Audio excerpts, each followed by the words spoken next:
Kachuk and scores! Shabbat curled and drives and scores!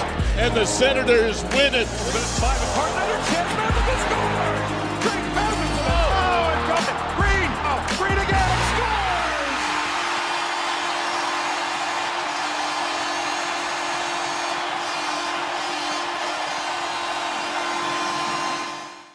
We are joined here with the two biggest sickos and Sens fan base right now. Guys, welcome to the show. Thank you so very much for joining us today.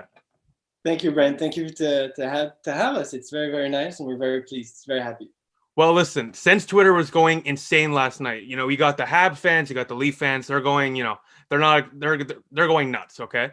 But in all the chaos, there's two sickos with sicko energy, and I think that's what helped the Habs win last night. Now, what gave you the idea? I saw the tickets. They were like $1,300. They were not cheap.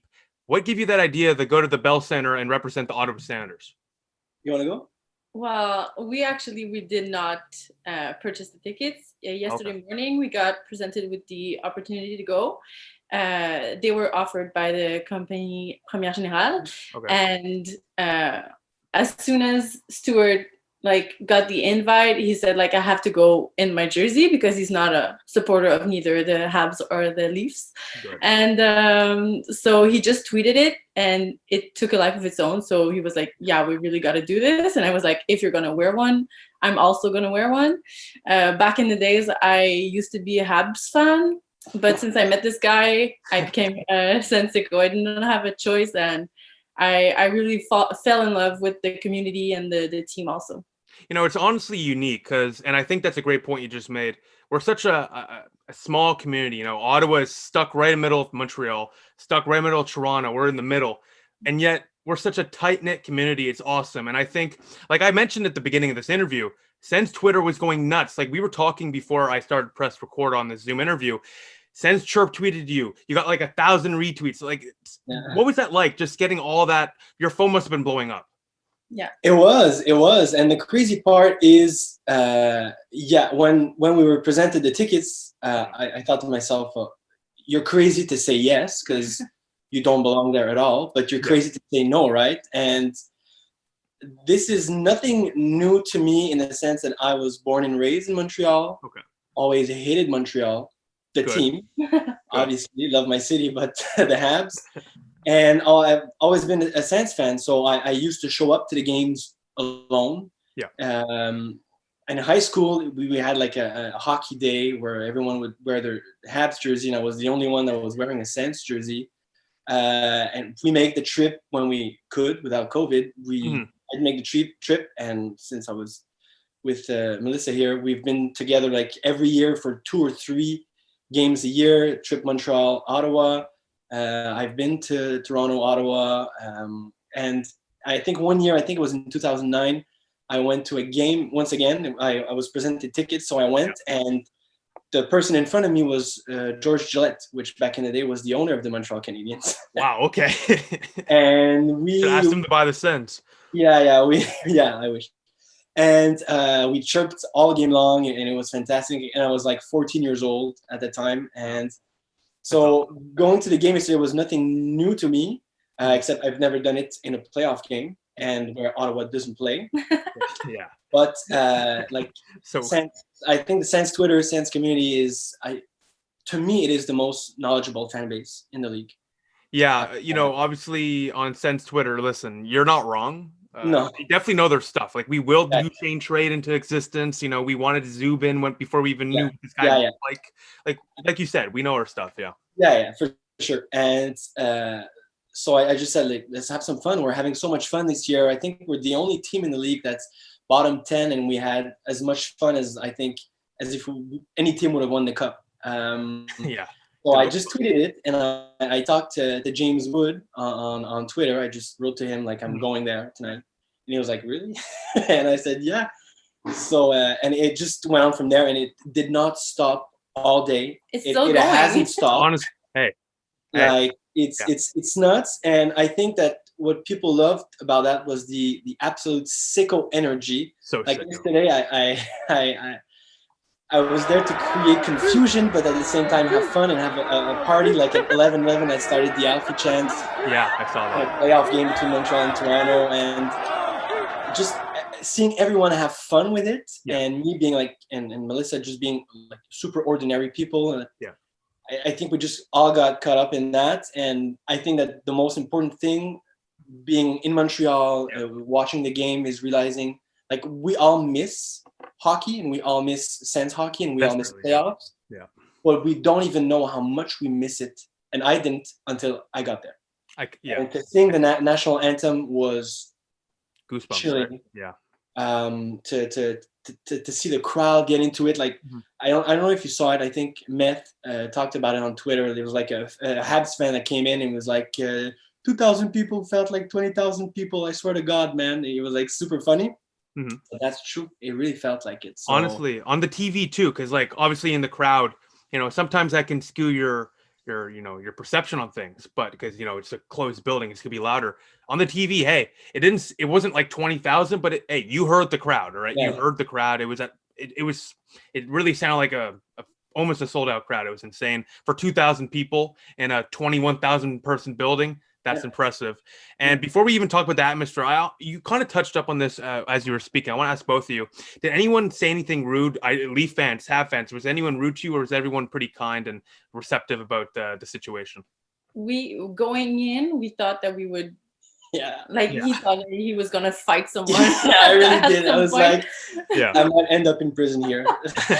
We were joking, but everyone was so nice. Like we got a lot of people were like, you're at the wrong place. Don't you know the Sens aren't making playoffs and everything? That kind of like just teasing us. Mhm. But lots were just like, hey, Sens fans, and it was just all good energy. We were really surprised, but we had a lot of fun. Yeah, it was like almost like confusion. They were like, Yeah. Sens fans, and you asked him about Sean McKenzie. I walked in front of him and he lifted his head up and he was like, what the hell are you doing here? Like super, like what the hell?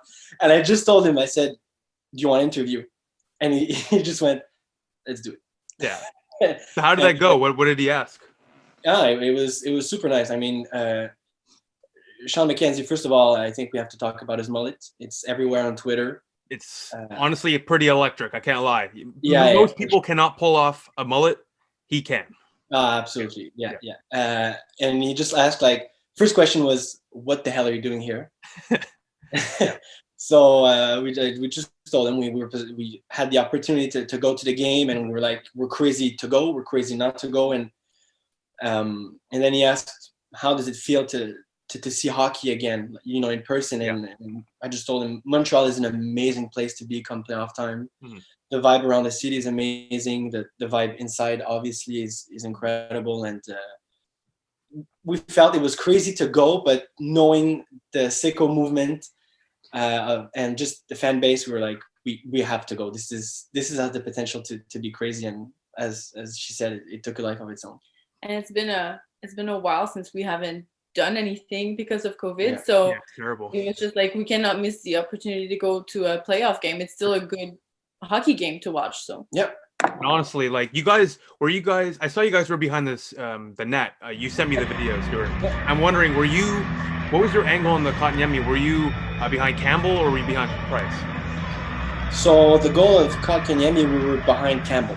Yeah. Oh, that's perfect. Wow. Yeah. So we saw it like really develop there on the 2-on-1.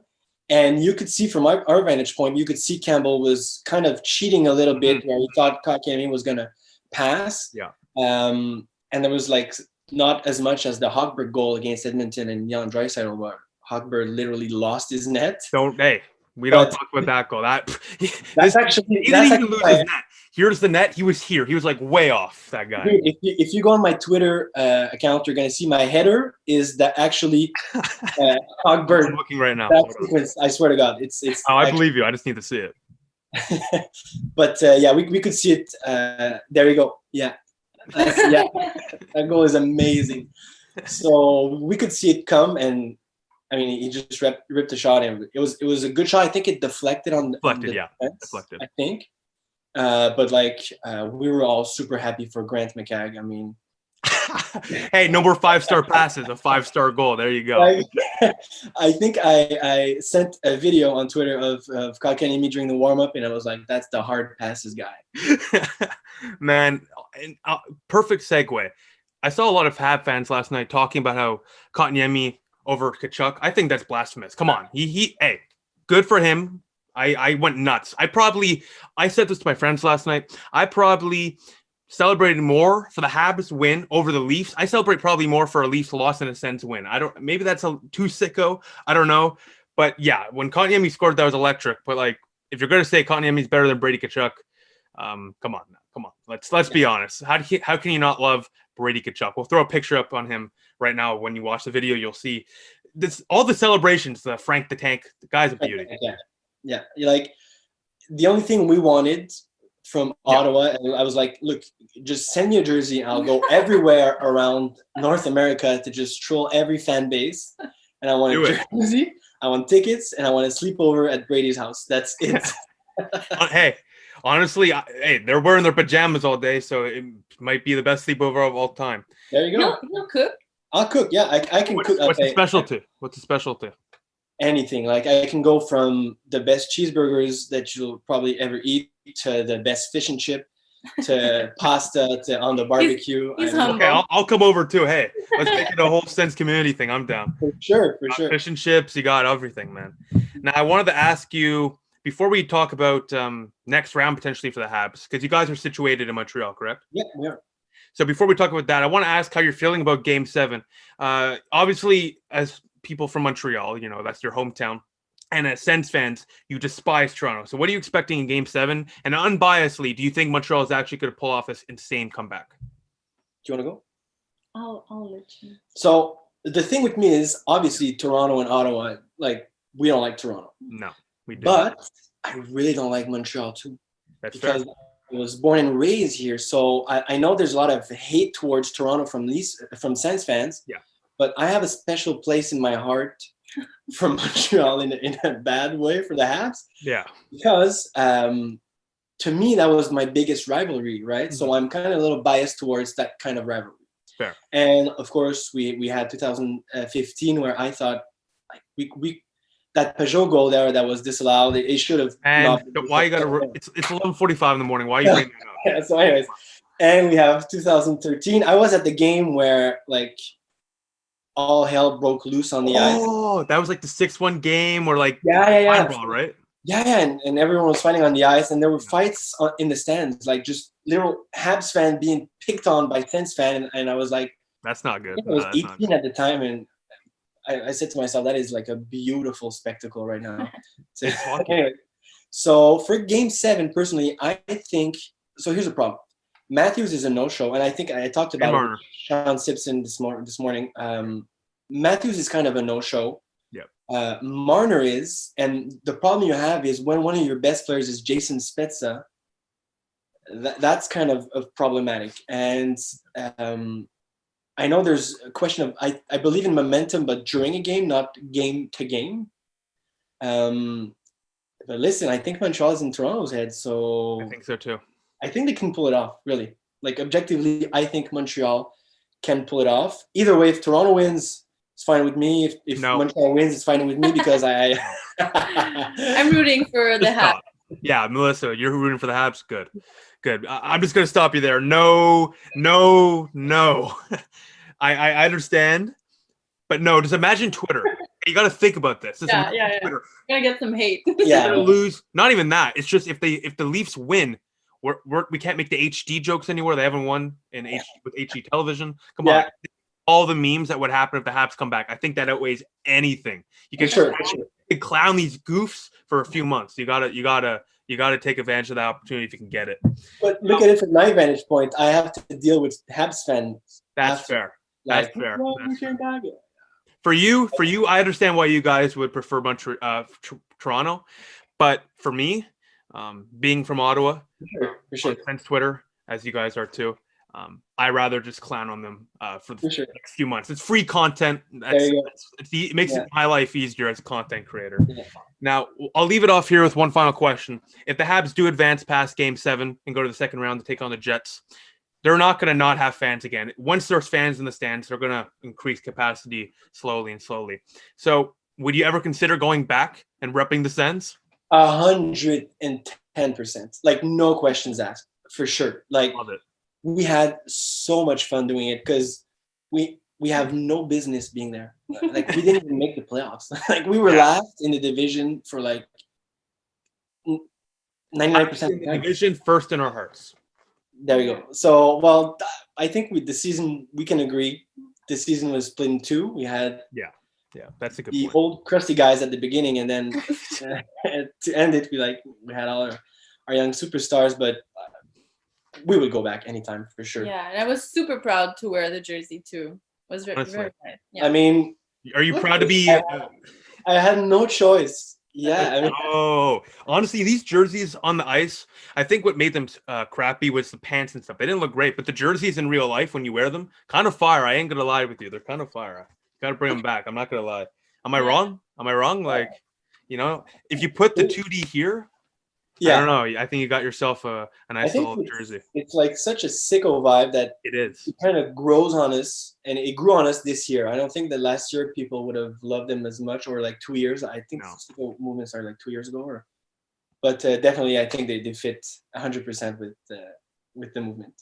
Well, guys, it's been an absolute pleasure. Thank you. Once I saw one that you guys were gonna go, 2 that you actually went, and then 3. You got interview with Sean McKenzie. You were at one of the craziest games in the North Division entirely this year. I had to have you guys on the show. We'll definitely have to have you on soon, especially if the Habs go on to round 2. Always a pleasure. Thank you. Where can people follow you guys on Twitter if you want to plug that?